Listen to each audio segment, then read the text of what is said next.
Madam, I would like to inform the House that we are making good progress on Digital India.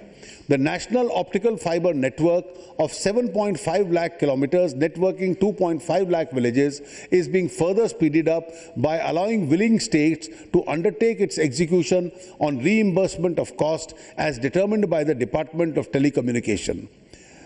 Andhra Pradesh is the first state to have opted for this manner of implementation.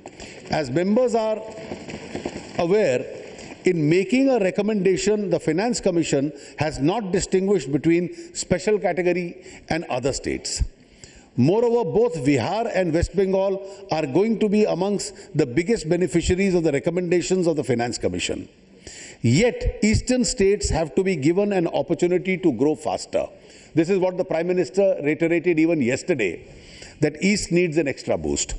I therefore propose to give similar special assistance to Bihar and West Bengal as has been provided in the case by the Government of India, as has been provided in the case of Andhra Pradesh.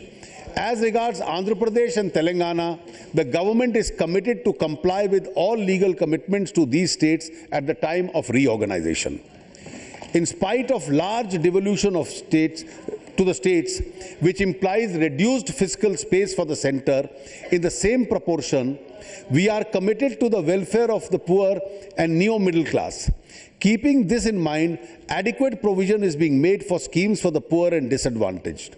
Illustratively, I have allocated 68,968 crores to the educational sector, including midday meals, 33,152 to the health sector, 79,526 crores to the rural development activities, including Manrega, 22,407 for housing and urban development, 10,351 for women and child development, 4,173 for water resources and Nemami Gange. The significant sums will be spent by the states on these programs will be ensure that the quantum of leap in expenditure in these areas. I urge the states to utilize their enhanced resources effectively in these areas.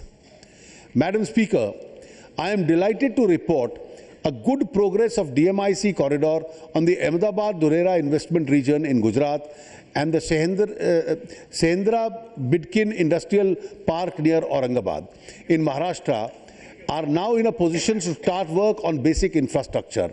In the current year, I have earmarked an initial sum of rupees 1,200 crores. However, the pace of expenditure picks up. I will provide additional funds.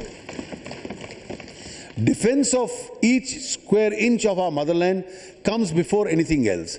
So far as we have been dependent on imports with attendant unwelcome spin-offs, our government has already permitted FDI in defense so that Indian-controlled entities also become manufacturers of defense equipment, not only for us but for export. We are thus pursuing the Make in India policy to achieve greater self-sufficiency in the area of defense equipment, including aircraft. Members of this august House would have noted that we have been both transparent and quick in making defense equipment related purchase decisions.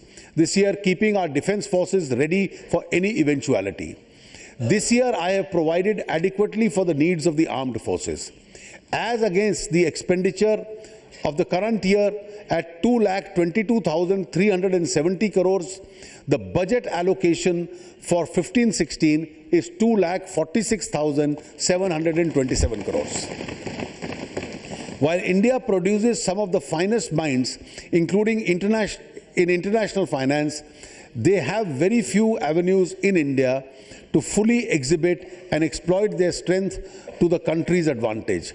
GIFT in Gujarat was envisaged as an international financial center that would actually become as good an international center as Singapore or Dubai, which incidentally are largely manned by Indians. The proposal has languished for years. I am glad to announce that the first phase of GIFT will now become a reality. Appropriate regulations will be issued in the month of March.